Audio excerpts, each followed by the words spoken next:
love you guys. I love my subscribers. Give me a high five, boy.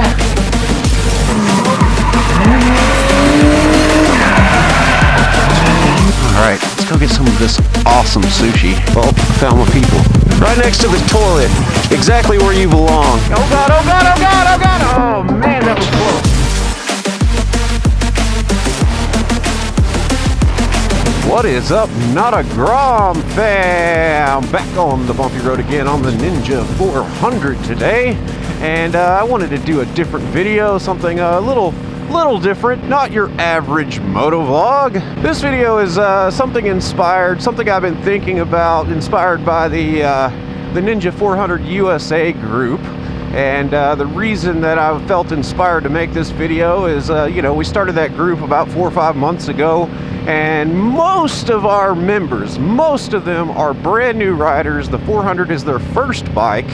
And of course, you know, they get on there and they post pictures that, oh, I got my baby today, and everybody likes and loves it. And then a week or two later, they post another picture of it, you know, missing half of its fairings, its headlight gone, and, you know, their list of hospital bills because they laid it over because of some little mistake that they made.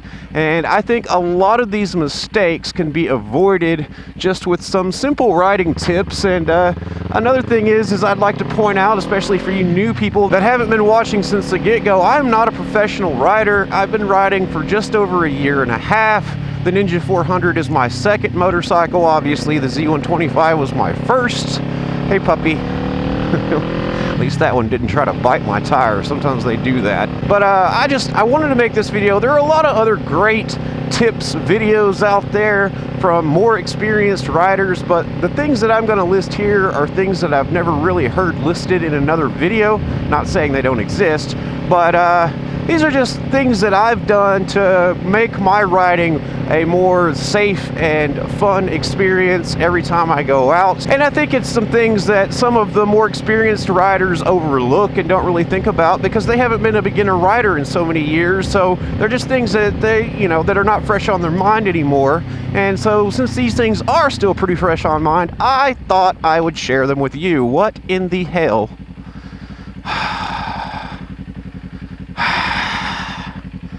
Every time. It's like every time, every video, I find something in the road to complain about. Anyway, so this is 7 riding tips for beginners, coming from someone that's barely not a beginner.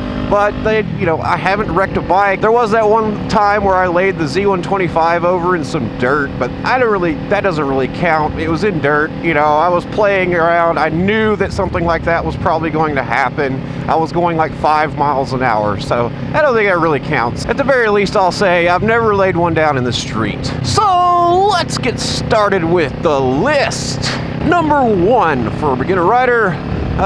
Go out and buy full gear. That should be your first thing that you do before you get on a motorcycle, whether you're just learning or you know, you're riding a friend's bike or whatever. You should always wear full gear, at least for the first 6 months. I mean, you'll notice sometimes I don't wear full gear. That's because I'm going somewhere where I feel comfortable, I feel confident about, you know, not laying the bike down, or the fact that there's going to be less of a chance that something bad is going to go wrong. And so sometimes I don't wear full gear. But when you're a beginner rider, you're still learning a lot of things. I've got a lot of things memorized, you know, things that come naturally to me at this point. You're thinking about 10 times more stuff than I am because I've already got that stuff memorized. It already comes naturally to me. So, you know, I don't have as much risk as somebody that's a brand new rider. So if you're a brand new rider, you should definitely wear full gear. You know, get you some armored pants, some armored shoes, some armored gloves, and of course an armored riding jacket. And don't let people BS you and say, oh, you can just wear a long sleeve shirt. It's not the same. It will not protect you. Same goes for pants. You can't just wear blue jeans. That's not good enough. You know, this equipment, these gloves, all of this stuff is designed to reduce the amount of damage done to your skin when you're sliding across that pavement. And this stuff really only gains you about 2 to 3 seconds, but 2 to 3 seconds can be the difference between an extremely bad motorcycle accident and a very minor motorcycle accident. You have a lot better chance of walking away when you're wearing gear. Granted, you're going to have to buy all new gear afterwards, but gear is a lot cheaper than hospital bills, I can guarantee you that. Second tip on the list is buy a slower, smaller bike. Now, I know this is a heavily debated topic, and this is just my opinion coming from, the experience that I've already stated. But in my opinion, a smaller, lighter bike is much better to learn on, because a smaller, lighter bike can go slower and still be fun, still be controllable. Heavier bikes, they're a lot harder to maneuver. You got to walk them in and out of parking spaces. That can be a severe pain. And plus that, if you were to have an accident, if you were to drop one and you were in the middle of nowhere and you didn't have anybody to help you pick it up, some of those heavier bikes, you got to know how to pick them up.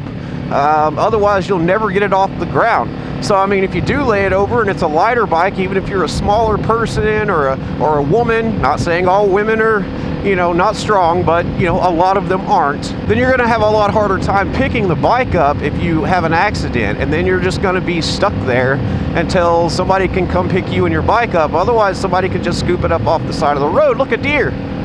It's another thing, you got to watch out for deers. Another downside to a bigger, heavier bike, other than just the fact that you could lay it down or that it's less maneuverable at lower speeds, bigger, heavier bikes tend to have a lot more power. If something goes wrong, like people have heard, I'm sure you've heard the term whiskey throttle, which is something goes wrong, you start doing this while the clutch is engaged, and that causes all kinds of problems. If your bike has a ton of power and is really heavy, then that's going to make a situation like that a lot more difficult to regain control of. Now, like I said about having a smaller, lighter bike being more maneuverable at lower speeds, the reason you want that is because of tip number 3, and tip number 3 is take the long way.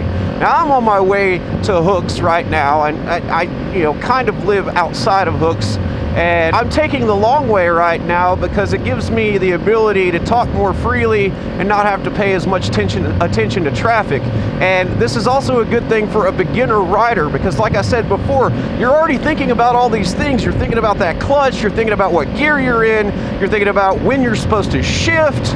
You got all these things on your mind that, an experienced rider has already memorized. They already know these things, so they don't have to think about it. And that gives them more time to pay attention to traffic and obstacles and, like we saw earlier, deer crossing the road. And what's the point of riding a motorcycle? It's to have fun, right? It's to have fun doing what you would normally do in a car. I mean, that is ultimately the main purpose of riding motorcycles, or at least for most people. So why not take the long way? Why not go a couple minutes out of your way in order to get where you're going so that you can enjoy it? I mean, grass in the road. Anyway, another thing about taking the long way is there's going to be less traffic in situations like this. And I know that not everybody lives in a place where they can just go out in the country and zip around to where they want to go. Some people live in the city. They don't have that option. But I guarantee you, there are ways, there are routes that you can take that have less traffic. And if you're not really sure of what those ways are, just get in your car and go drive around and find them. You don't even have to go explore on the bike. Just get in your car and drive around and find the places that have the least amount of traffic, that have nice wide roads that you can practice on, and that don't have too many sharp corners. I mean, if nothing else, just get on Google Maps and look. A lot of times you can just look at Google Maps and see, okay, well, this is kind of a rural road. It goes through neighborhoods and blah, blah, blah. But the fact that you have less traffic to worry about means that you have more time to focus on other things like shifting and the clutch and all those other difficult things that are hard to get used to when you first get started. Wait a second. I forgot one. I'm sitting here, I'm editing the video, and I definitely skipped number 4. And number 4 is very important, so I decided just to kind of edit it and throw it in here. But tip number 4 is ride at your own pace. Don't let somebody else encourage you to do more than you're capable of doing. If you're following somebody or you're riding with somebody that's more experienced and they get ahead of you, don't try to catch up. Ride at your own pace. Learn at your own pace. This is very, very, very important. Learning to ride a motorcycle is a time-consuming process. It doesn't happen overnight, and some people learn faster than others. So always remember to ride at your own pace. Now, back to the video. Now, speaking of traffic, we move on to our 5th riding tip, which is always expect car drivers to want to run you over. Just expect that they're always trying to kill you. I know that sounds a little grim and a little dark, but the fact of the matter is most car drivers are not paying attention, because let's face it, driving a car is easy. You just get in, all you really gotta know is here's the steering wheel, here's the brake, here's the gas, and here's your phone to text on. I mean, you can drive with one hand, and a lot of people see that as, you know, oh, I got a free hand I can text with and not pay attention and run over innocent motorcyclists that have nothing to do with me. So always expect car drivers to be the absolute worst drivers. I mean, no matter what. So, you know, for example, this is something that I've read on the Ninja 400 group many times about how, well, one of the primary reasons that riders lay their bike over is because somebody pulled out in front of them. Well, what could they have done to prevent that? Well, I can tell you, because I've prevented it many, many, many times, and that is when I come up to a stop sign, or especially if it's I don't have a stop sign but they do, I slow down. I slow down immediately. You know, if I see a car up there pulling up to a stop sign, I'll let off the throttle and wait and watch them and see which way they're looking. You know, I don't trust that stop sign to prevent them from pulling out in front of me. I don't trust their judgment or their eyes to see me. I wait and make sure that they see me before I pass them. And if I think that they don't see me, then I'll just rev at them and let them know, you know, hey, I'm here, don't run me over. And that's not always going to prevent you from getting run over or from having somebody pull out in front of you, but it highly increases the chances that they won't. So that is number 5. Always expect the worst from car drivers. Now for number 6, this is kind of a different one, and I'm sure there'll be some varying opinions on this, but I would say number 6 is ride with other more experienced riders. Let them lead the pack. First of all, when you ride with other riders, you create a bigger footprint. You know, there's 2 of you riding usually side by side or end to end, and that's more that a car driver can see. If they don't see you, they'll see your buddy. If they don't see your buddy, they'll see you. So that's one safety enhancement right there alone. But on top of that, if you let a more experienced rider ride in front of you, they're going to be watching out for all of those things. You're essentially getting to use however many years of experience that they have to your advantage. If you see them start to slow down, you see their brake light come on, then you need to brake, you need to slow down, because you don't know what's up there. You know, maybe they see something that you don't because you were paying attention to your clutch or what gear you were in, or how fast you needed to come up on this next corner. You know, use their experience to your advantage. Now, I know, because I don't have a whole lot of experienced riders around here to ride with, but not everybody has experienced riders to ride with, and that's okay. If you've got a friend that's learning to ride right alongside of you, then you're still better off to ride with them, even though they're a beginner and don't have as much experience, and you know, you can't really take advantage of that experience. You can still watch out for each other, because they might see something that you don't see, and you might see something that they don't see. You'll have each other's back. And on top of that, just like before, just like I said, you know, 2 of you together, that gives car drivers more that they can see, because they may not see you, but they'll see your buddy, and they may not see your buddy, but they'll see you, and then that saves both of your asses. So ultimately, riding in groups is better. I say groups, as a beginner, you might not really want to ride with more than 1 or 2 people at a time, because when you get 4 or 5 people, especially if they're all experienced riding together, they tend to like to goof off, and you know, you may not be paying enough attention, you might run into one of them. So You know, one or two is fine. I wouldn't ride in a big group until you're comfortable. Or if you do, you know, if you do decide to ride with a big group, just stay at the back of the pack. If you're at the very back, then you're still just as protected as anybody else, but you can let them do their own thing and goof off in the front and, you know, just watch them. Now, another tip I'd like to throw in there is the time of day that you ride at. Now, right now, I'm riding around 5 o'clock, 5:30. Not an ideal time for a beginner. These roads right here, we're seeing a lot of cars. Well, normally you wouldn't see that many cars, but because it's 5 o'clock, everybody's coming home from work, or they're going to church, or whatever. You know, think about where you live, where you ride, and what the common traffic times are. You know, realistically, in most places, the best times of the day to ride, where there's going to be the least amount of traffic, is going to be between 9 a.m. in the morning till around 11 a.m. in the morning, and then around 1 p.m. to about 4 p.m.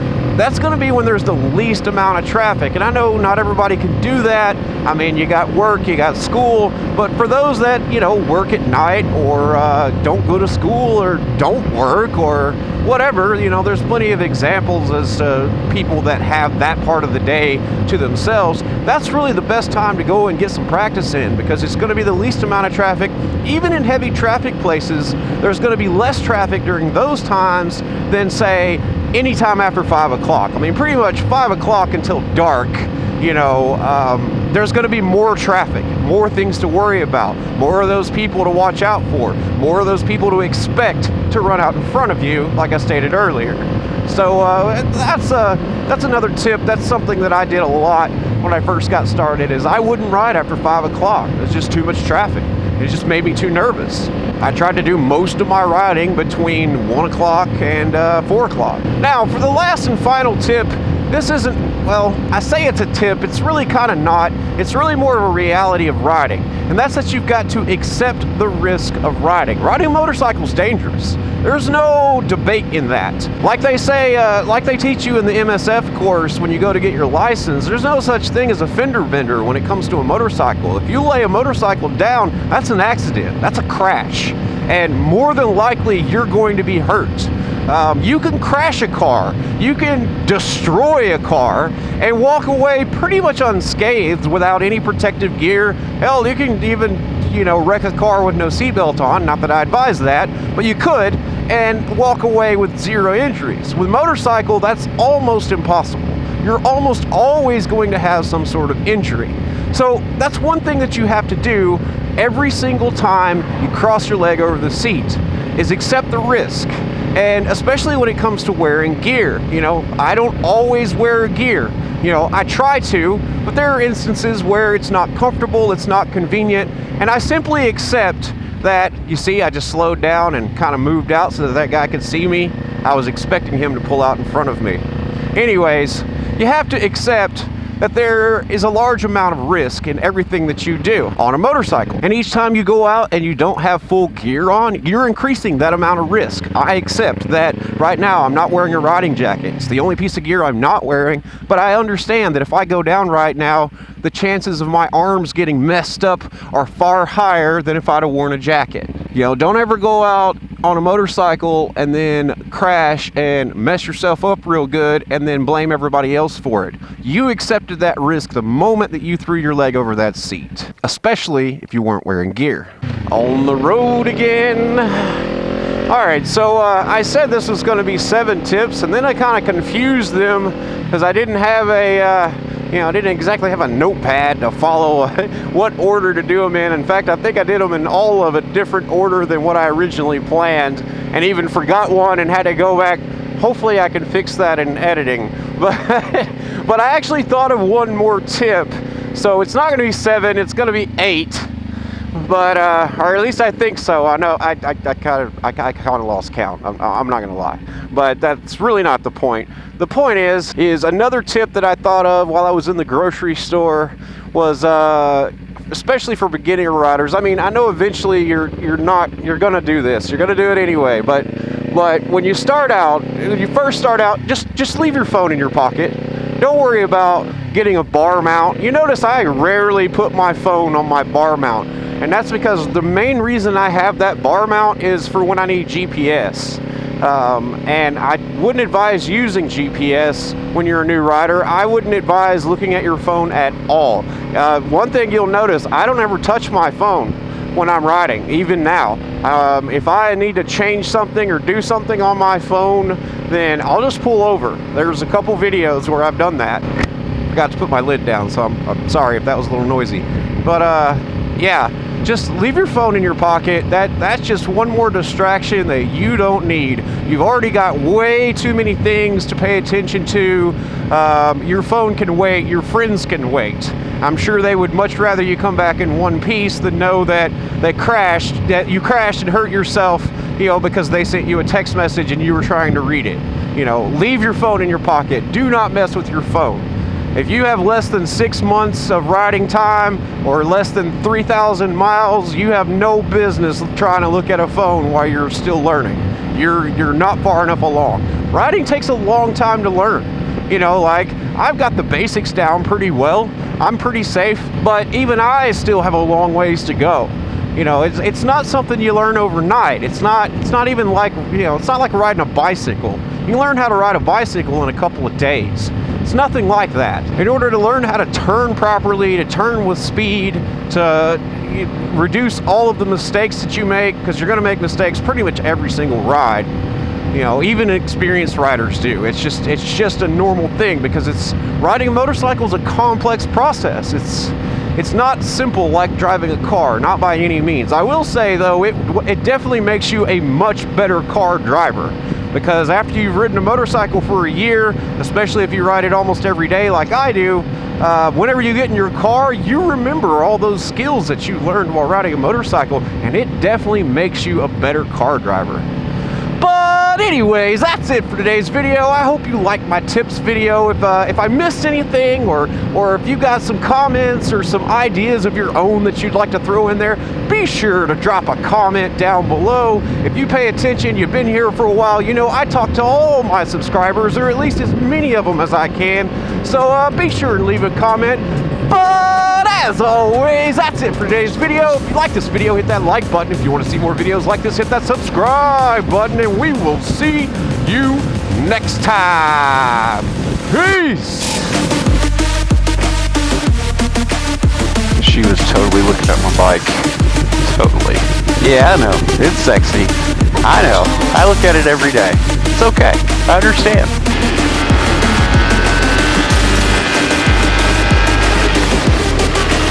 I don't want to be in it. It's too late. I don't want to be in it. Mikey doesn't want to be in it, but he's in every video. Huh? Much better. Don't make fun of it being crooked. I know it's crooked. That means we're about to do the 1,000 subscriber giveaway. I was thinking too much about making videos, not about where I'm going. Don't do that. It's a bad idea.